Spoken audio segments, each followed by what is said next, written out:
Hi, everyone. Dave Edwards here with a very special segment of my Evernote series.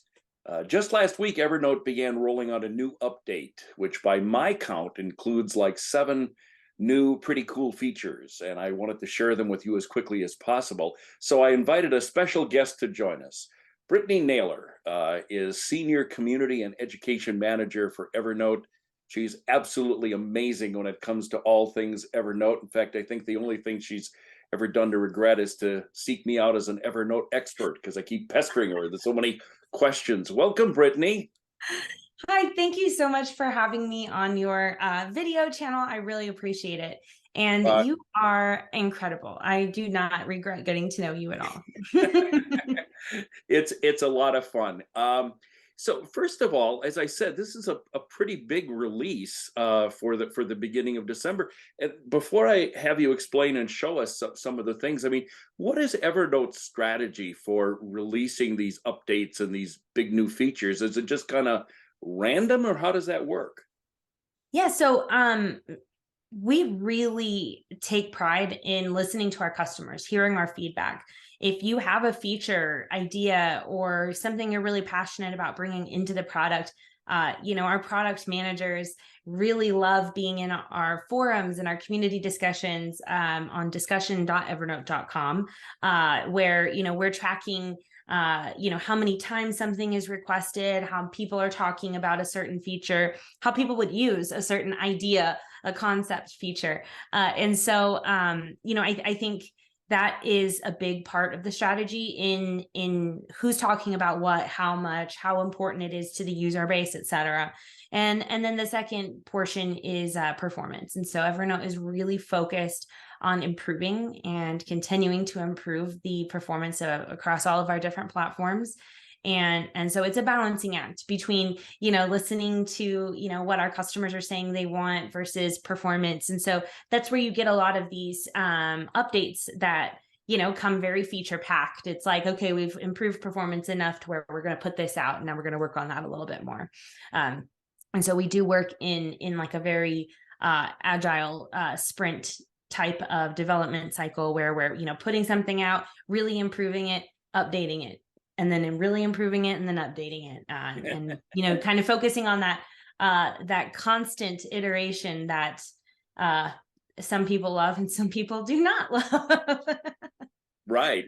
Well, it keeps us users on our toes, and it's kind of exciting. I mean, when I heard about this one rolling out, it was like, man, this is like Santa just delivered a present to me now, and I've got a lot to learn. So let's just jump right into it. So this is Evernote mobile version 10.45 and desktop and web version 10.50.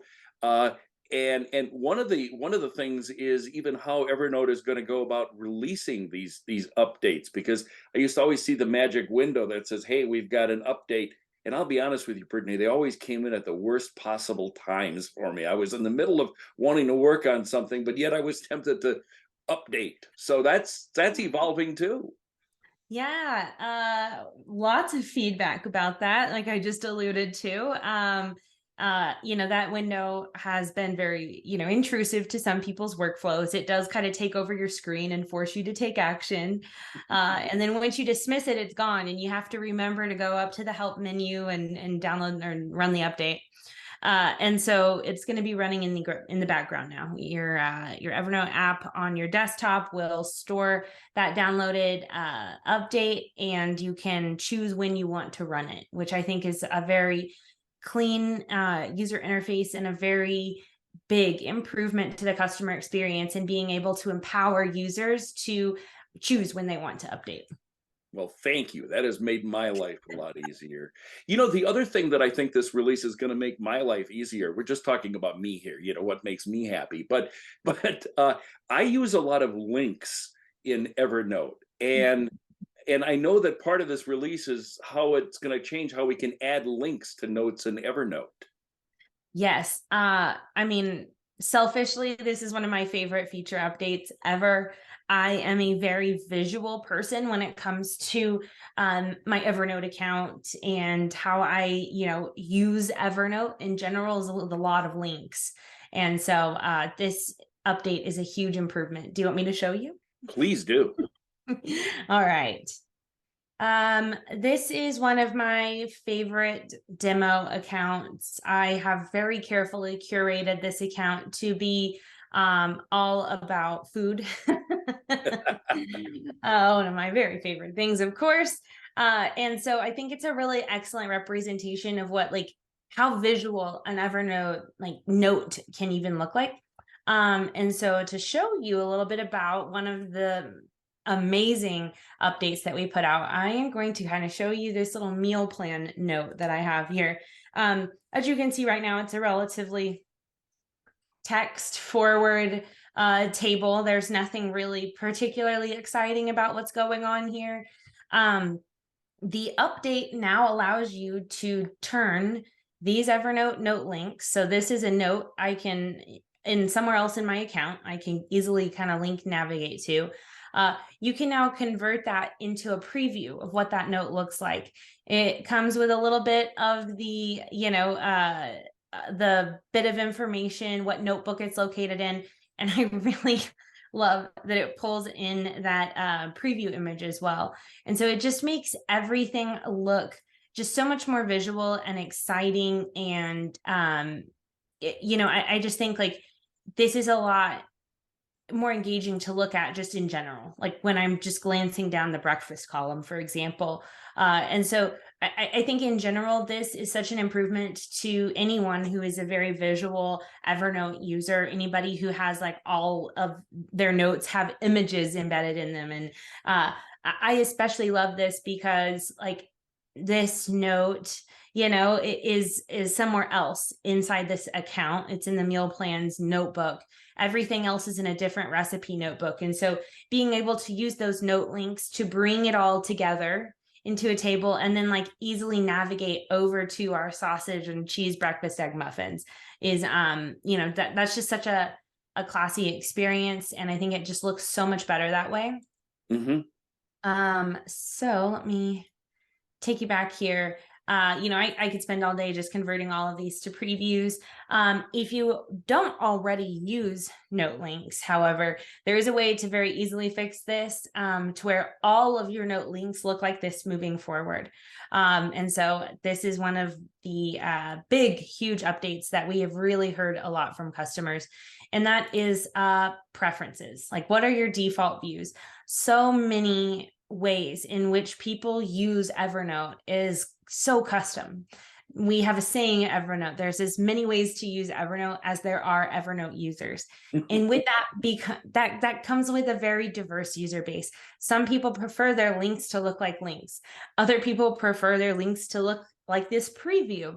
Some people want to see a big YouTube video versus the small one. I think one of the biggest deals is PDFs. By default right now, PDFs upload into your Evernote note as a single page view that you can flip through.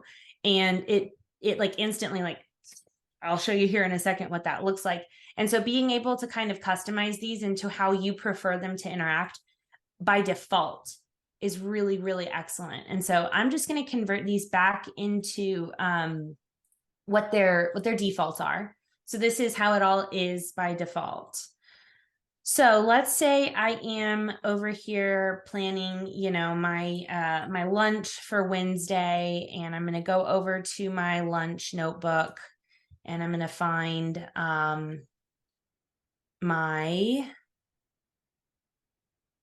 grilled romaine Caesar salad. Okay, that's what I'm going to have for lunch. I'm very excited about that. I can copy this internal note link here. This is the link directly to this note, whether it's accessed through the web or through the app. So if you use the app, that's how this really works best. And we can just go back over to our meal plan. And if I paste that in, it just pastes like a regular note link would paste right now. And so now if we update our settings here to where we want to see Evernote links by default as a preview, I can just open up my settings, go to notes and adjust that setting. Now, when I paste that in, it will paste in just like that. There's another easy way to access your note links now as well. On Thursday, I'm going to be eating a French dip. I can actually insert that from our note link or insert menu now.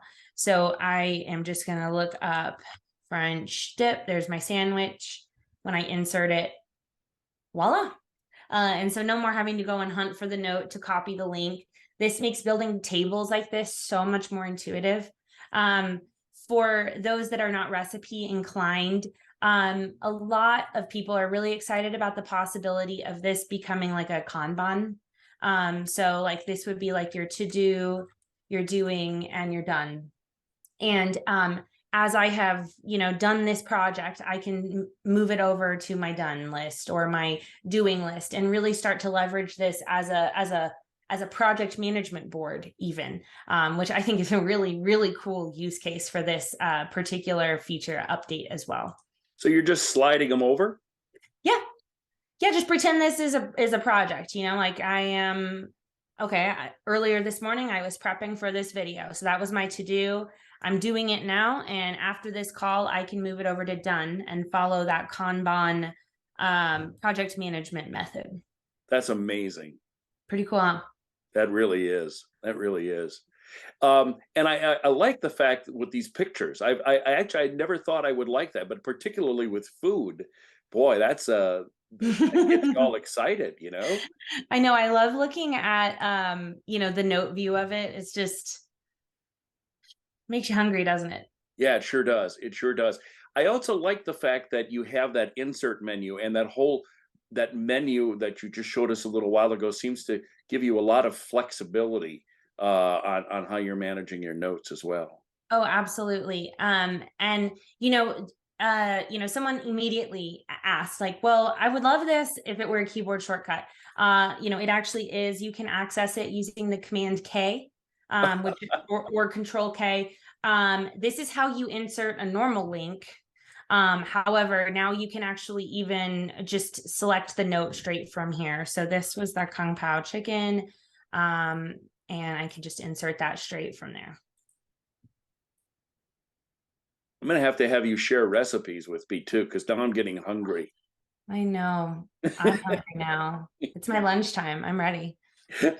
So another really awesome way to leverage these preferences is, like I referred to earlier, all of those things that aren't notes, like your PDFs and your spreadsheets, YouTube videos, etc.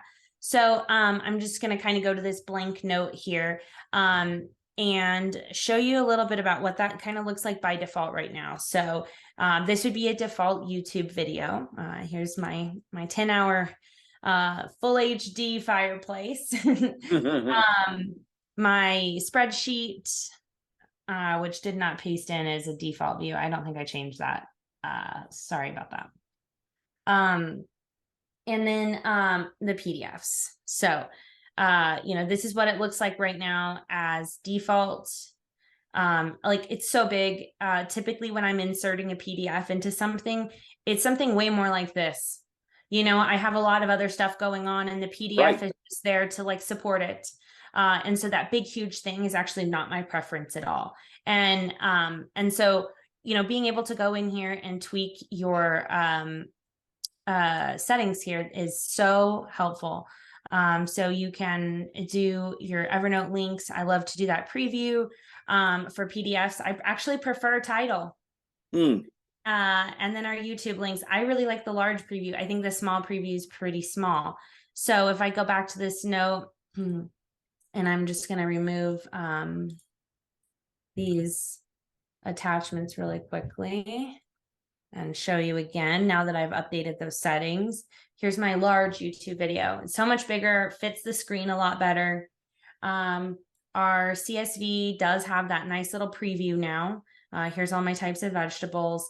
And I can just go ahead and insert in that PDF and not have to worry about it like blowing up my whole screen. It's just that really nice, title only image there. So, By the way, I love the feature with being able to manipulate the Excel spreadsheet that you're just playing in right now. I mean, I cannot explain to you enough how incredible this update has been for me personally. I have a lot of notes that have CSV files attached to them, and it's so cumbersome to have to download them and then, open it up in Excel or Google Sheets or whatever. This is something that, has really saved me a lot of trouble, because I typically upload these things to notes when I just need to reference them. I don't really ever need to work in this sheet. This is just a reference sheet of like, what are Right. all the fruits? What are all the peppers? Like this is an example, but it's so cumbersome to have to download this and open it in a different application. This is huge. If this had other sheets, you would actually be able to navigate through the tabs as well. And if you don't like this, it's super easy. All of these links are convertible by clicking on the attachment itself and then choosing more options. You can view as title. If in this note in particular, I would prefer to view this PDF as a single page. That's super easy to change right away. And so you can still customize per attachment, but being able to set the defaults is really nice, I think. Yeah, that's just really great. So I want to move to a couple of other things, if we could. Sure. Really, almost on a new topic area. I'm a big fan of the recurring tasks feature that Evernote has had, and now I've noticed that with this new update, you can even decide when you want that reoccurring task to start. Yes, when I found out about this feature, I was like, I mean, like, what do you mean, like when you want it to start? Like it's just like the due date and then recurring, right? Right. But that wasn't actually the case. And so this update, when I was thinking about it more, I was like, oh, think about like it's the end of the year. We're all thinking about what's the new year going to look like. I want to walk 2 miles. I want to set a task for that. So it reminds me, it keeps me accountable. And so what I've done is, adjusted this recurrence. And what was really cool is I had the option to, choose when it started. And Yeah. so I'm setting my goal right now, but it's not going to start until January 1st. And I can choose which days that is recurring. And so this is as easy as, okay, so like, I want to, make my bed every day in the new year. Yeah. And so, going over to make recurring, choosing, let's be realistic about when I would probably make my bed. And then like, all right, I am also realistic. I'm definitely not going to start this until January 1st. You can also add a time. This helps you stay accountable to the time of day. Like obviously this might be something you do maybe more in the morning. So like 8 a.m. might be a good time to do that. Just before And you go to bed, so you can keep yourself exactly. honest. And then you of course can end it whenever you want as well. So then setting that, like it's just so smart. It knows, yeah, even though I put January 1st, I said I wanted to do it every weekday. January 1st is a Sunday, so this knows to move its first due date to January 2nd. Yeah, no, this is wonderful because I do a lot of executive coaching with clients. And if you were a client of mine and we had a call today and I wanted to remind you of certain things, but I don't want to start nagging you tomorrow. I want to start in 2 weeks. This is Right. just perfect for it to pop up on my radar. That starts in a couple of weeks. That's a wonderful feature. I love it. So, another one, we're going to go through some of these are relatively simple but really important. We're seeing some movement with offline notes again, and I've had people ask me about the offline notes feature. That when will I have access to offline notes? And now you've got some access on mobile. Yes. So this is mobile, and since I'm screen sharing here on my desktop, I'm going to pull something up for you to make it maybe a little easier for your viewers to watch. So I'm just going to kind of drag this over here for now. But on mobile, you're able to make a note offline. You can see this little like graphic where it's downloading. You can swipe to turn it offline. You can organize all of your offline notes with this new sidebar option. So this is just an example of accessing that note offline, and seeing that those changes haven't synced because it is offline. In a minute here, this does go back online and you can see it. There's an option to make it available offline when you're online, of course. It'll when you go back online, it will download. And then there is also, it'll show here in a second where you can manage all of that as well. So let it get to that point in the little video. It's a very classy feature though. So it's under the settings. You can go to offline, and then here's where you can now manage your offline notes. You can, choose which ones are downloaded and which ones aren't. This is a really nice way, especially for me personally, because I have zero cell service in the grocery store. And so, just being able to download the OneNote is so nice. Right now, my husband and I have a shared notebook that I just always have, downloading offline use, just so that doesn't happen. But this is just so much better. It takes up less storage on your phone or your tablet device. You can pick and choose versus, having to do the whole notebook for just one grocery list or just one meal plan, etc. Hmm.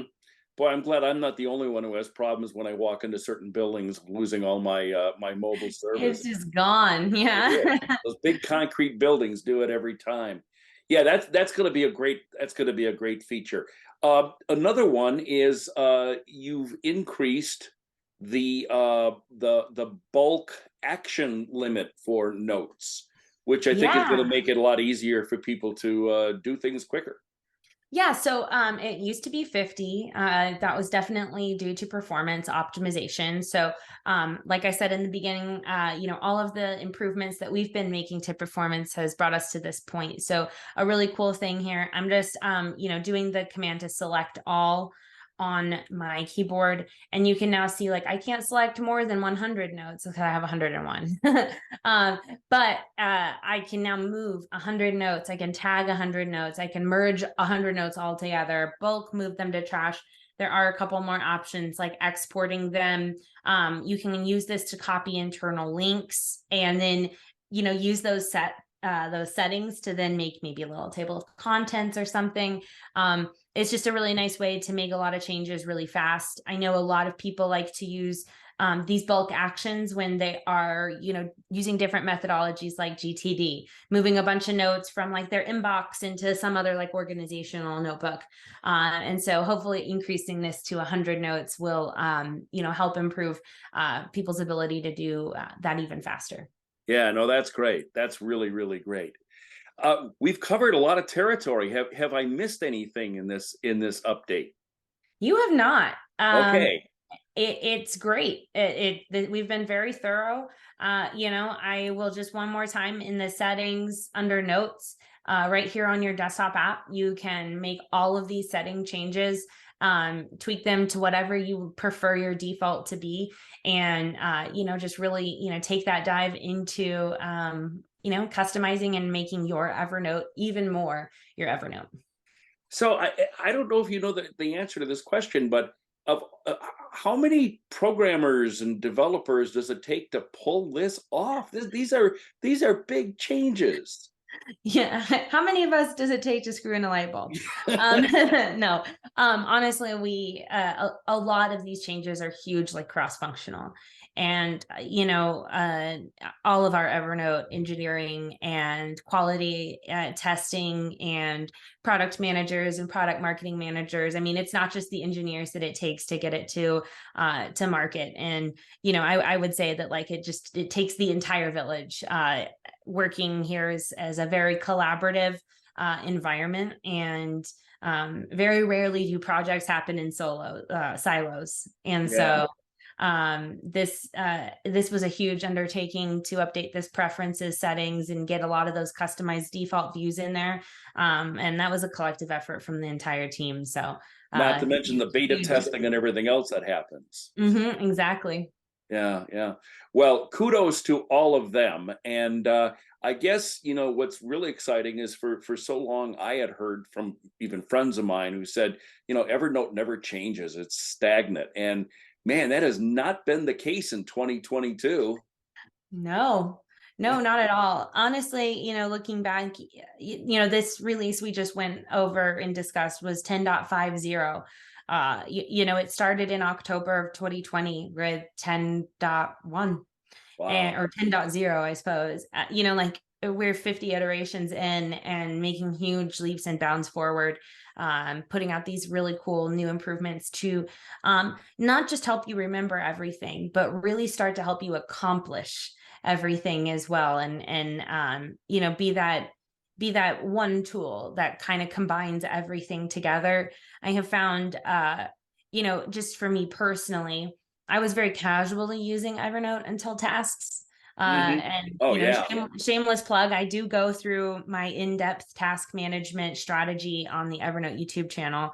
But I feel like things like that really improved my workflow because I could just be in one program versus having to have two different apps up and looking in two different places for information. And so, genuinely, just the consolidation of where everything is has really just blown my mind. Like, I'm like, you know, selling myself on Evernote at this point, but like it just gets me so excited to see all of these improvements that are just making it easier for everybody to use Evernote, including me, you know, and I work here. So I Well, am very excited. well, Brittany, and as you well know, I eventually migrated from a task manager that I've been using for years and years and years, and I have now finally migrated everything over to Evernote tasks.